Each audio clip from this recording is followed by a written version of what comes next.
All right, Shalom. This is Brother Nahalia. Brother Wakaya, Isaiah.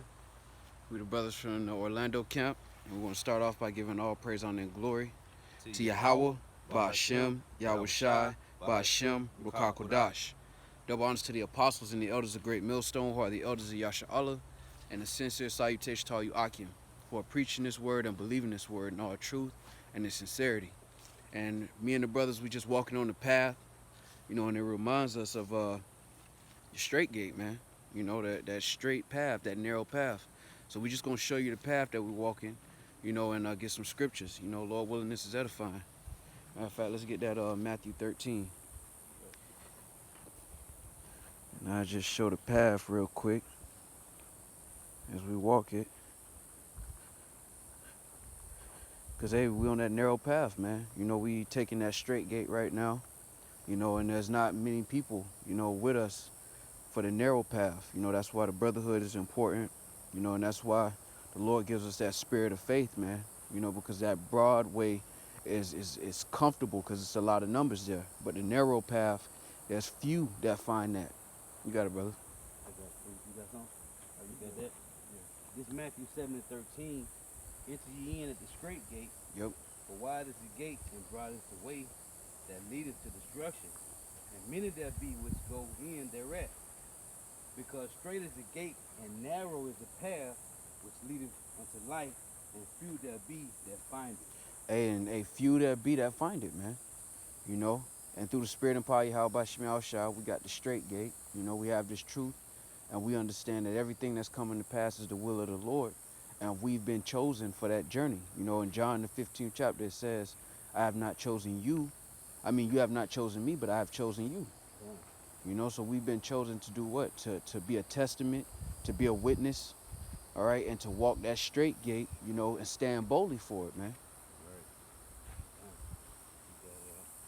It was in Matthew 13. Nah, that was the The one you one. wanted in Matthew 7. Yeah, you had just pulled it. 7. Yeah, that's what I said. That's what you wanted. Yeah. This is 2nd Ezra 7 and verse 6. There is also another thing, a city is builded and set upon a broad field, and is full of all good things. The entrance thereof is narrow, and is set in a dangerous place to fall. Like as if there were a fire on the right hand, and on the left a deep water. Hey, and that's what we go through, man. We go through that tightrope. The Lord got us through the spirit walking a constant tightrope, where we're learning and we're growing from that tightrope, but it doesn't get easier. And that's because the wide is almost there. And as we get closer to that wide, the path is going to get narrower and more narrow. And as we get closer to the end, it's going to be more trials, more tribulations. That's going to make that path seem a lot smaller than it was. Right. But it leads to what? It leads to that wide. And that's why the reverence and the glory and the honor is going to go to that elect. Verse 8, it reads, and one only path between them both, even between the fire and the water, so small that there could but one man go there at once. And that's why it says, work out your own salvation with fear and trembling, because at the end of the day, we all do this to the edification to build each brother up. But you don't know where you're going to land at in the last days. And ultimately, it's going to be the relationship that you have with Yahweh Shemel Shah that's going to determine your fate. That faith that you have in Yahweh Shemel Shah, because brothers are not always going to be there. That's why we love and enjoy the unity, and that's why the Lord brought the brotherhood together to build brothers up. So when you are alone, you'll think back to those times and those fellowships and those exhortations and those videos, and you'll be able to stand in the paint when that path, when you have to walk that path by yourself. Right. Verse 9, 2nd Ezra 7 and 9. If this city now were given unto a man for an inheritance, if he never shall pass the danger set before it, how shall he receive the inheritance? Exactly. If you're not willing to go through the narrow path, if you're not willing to go through the humiliation, why should you receive the honor? Right. That's what the Lord has called us in to do. It says before honor is humility. And we're going through the humble phase of our journey, through the spirit of the Lord, man. And that's that narrow path. Because in this world, it's all about pride. It's all about showing off what you got. It's all about shining, But the Lord, we waiting for the Lord to shine first. We're joint heirs with Hamashiach. And if he ain't got his shine yet, then we know we're not going to get our shine on this side. Right. That's why we're supposed to be content with our daily bread, with whatever the Lord brings to us. You know, we're supposed to be content with that and that alone, because at the end of the day, it's not about being wealthy and rich on this side, because our Lord isn't rich and wealthy on this side. We waiting for Right. him to come back to get his crown and get his glory, man. You had one, brother? This is Matthew 6 and verse, we start at verse 19. It says, "Lay not up for yourselves treasures upon earth, where moth and rust doth corrupt, and where thieves break through and steal. But lay up for yourselves treasures in heaven, where neither moth nor rust doth corrupt, where thieves do not break through nor steal. For where your treasure is, there will your heart be also." And our heart is with Yahweh Shemel Shah, man. We desire to see the end of this rulership and the beginning of the rulership to come. We look forward to new heavens and new earths, man, wherein dwelleth what? Righteousness. You know, part of this journey when you get called into it is understanding that it ain't just about you. It's about the welfare of the nation. It's about the welfare of the world. And until the entire nation gets it, you know, beginning with Yahweh Shai, you know, nobody gets it, man. Right. And that's why it says that those who suffer with him shall also be glorified together with him, man. Right. And that's what we're waiting on. That's what we suffer for, and that's what you go through the narrow path for, the straight gate for that honor and that humility. You know, before that honor, receiving that humility, that you may be worthy, all right, to be glorified with Hamashiach. Hey, you had just mentioned, Salakia, you had just mentioned that the Lord, he wasn't rich. Would you have said it again? The Lord hasn't received his riches. He hasn't Right. received his wealth, his shine, you know, his glory. Right. So just real quick, 2 Corinthians 8 and 9. For ye know the grace of our Lord Yahushua Mashiach, that though he was rich, yet for your sakes he became poor, that ye through his poverty might be rich. And what are we doing? We falling in that same lot, man. We not going after the riches, because the Lord, brothers ain't talentless. Brothers could have been doing anything in this world. Right. But we doing what the Lord had us do through the Spirit, because though we're rich in the Spirit, we have to be poor on this side to suffer through the straight gate. You know, because where your treasure is, there's your heart also. Right. And that's why the Lord refrains from giving brothers riches and glory and honor on this side, because for you to have that, subconsciously you would want to stay here. And the Lord gives us that balance. So it's like, look, you can't have that on this side, because if you did, you'd lose the path. We're not in the time of Daniel's, where it's Babylon, and then you got a lot more captivities, and we're in the time of the end, where the dollar's being devalued as we speak. You know, the economy is falling. You know, we're seeing these things come to pass. That's why it says, what kind of conduct should you be in these last days, knowing that all of this is, the Lord's going to hit the big reset. Why would you gather treasure on this side, knowing the Lord going to hit the big reset on this side? Right.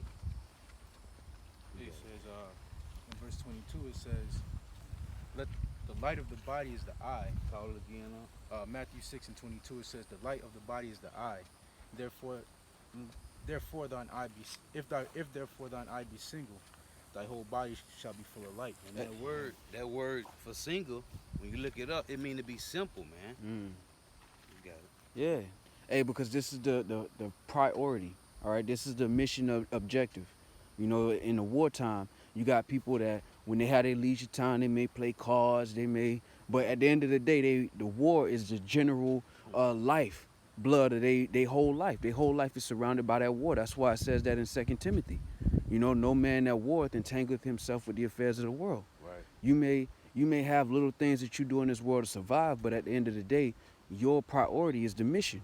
That's why you've been chosen. You haven't been chosen just to have this on the back burner. You've been chosen so that this could be at the front of your mind. And that's what we've been called to. That's the part of that straight gate. Your eye being single on the mission objective. Right. On righteousness being established on the planet Earth, and you doing your part to usher it in. That's what no, you got it, brother. Go ahead. If I may say this on that, you know, part of the straight gate is having that tunnel vision in order to make it to the end. Because just like this path that we're walking on, it's many ways we can veer off. Yep. You know, it's just not this straight path that's laid out for us. There's many paths that we could take. But at the end of the day, the path that leads to life is that straight gate. And that's why it says keep thy eyes single. Right. The brother said, be simple. You know, just keep it simple. You know, it's not too hard. You don't have to, what's over here? You know what I'm saying? Get too curious. The Lord has laid out the path for us already. All we got to do is just walk it. You know what I'm saying? Everything else is strange philosophy, strange women, man. And Babylon the Great is full of these different paths. That's why it talked about the marriage. They always got an excuse because there's so many different paths in Babylon. It's like, well, if you just take this path, the city of gold is right here. And that's what Babylon do. It tell you the city of gold is everywhere except for righteousness. And you keep walking these different paths, and then you get to the end of it, and you find out it's the complete opposite of a golden city. It's complete opposite of happiness. And the celebrities are a perfect example of that. You know, they traveled the path to get to what they thought was success, just to be a miserable demon. Right. And that's what the Lord saved us from. That's what the straight gate really is. It's about getting out of the mindset of this place and those impurities, and getting into the mindset of Yahweh Shem Yahushua and understanding spiritual things over carnal things. Because everything that we see, the riches of the world, the beauty that the Lord has, all of these things come from what can't be seen. You know, it says the wisdom begetteth the kingdom. That's how you get to a kingdom. To have, you like thrones, you like scepters, you like all of these different things. Gather wisdom so that you can rule forevermore. And that's what the Lord is establishing us to do. Right. This is Galatians 6:1. It reads, brother, if any man be overtaken in the fault, ye which are spiritual, restore such an one in the spirit of meekness, considering thyself, lest thou also be tempted. Bear ye one another's burdens, and so fulfill the law of Hamashiach. Hey, if I can say this, that's the beauty of the brotherhood, because the Lord's bringing us into basically basic training before the judgment day. Like, look, bro, you got a good right hand, but your left hand weak. You know, it's all, and that's why you restore such a one as thyself, remembering thyself. Right. Remembering that you somewhere in your attributes, you weak somewhere. And that's why we all brought together to build up the brothers. So when the last days come and you by yourself, you'll go back to what you were trained to do. Done. And we're just finna go into that. It reads, verse 3, Galatians 6:3. For if any man think himself to be something when he is nothing, he deceiveth himself. But let every man prove his own work, and then shall he have rejoicing in himself alone, and not in another. For every man shall bear his own burden. Exactly. Every man got to walk that path. Every man is going to be called into question alone in some way, shape, form, or fashion. Every brother's going to be called into question alone. And that's why the things written aforetime were written for our learning, man. Right. So that we can look at how the righteous men, the men of faith, how they held integrity and how they were delivered. Got one more verse. It reads, verse 6. Let him that is taught in the word communicate unto him that teacheth in all good things. Hey, and that's why we are to do these videos, and we are to exhort brothers through the spirit while it is yet day. Right. Because there's gonna come a time when we're not gonna have the convenience of listening to another brother to have your spirit lifted. You know, you got to use the gas that's in your own tank. Right. And that's why the Lord has us on this straight path right now, this straight gate through the spirit, so that we'll have enough gas in that day to make it through. This is Hebrews 3:12.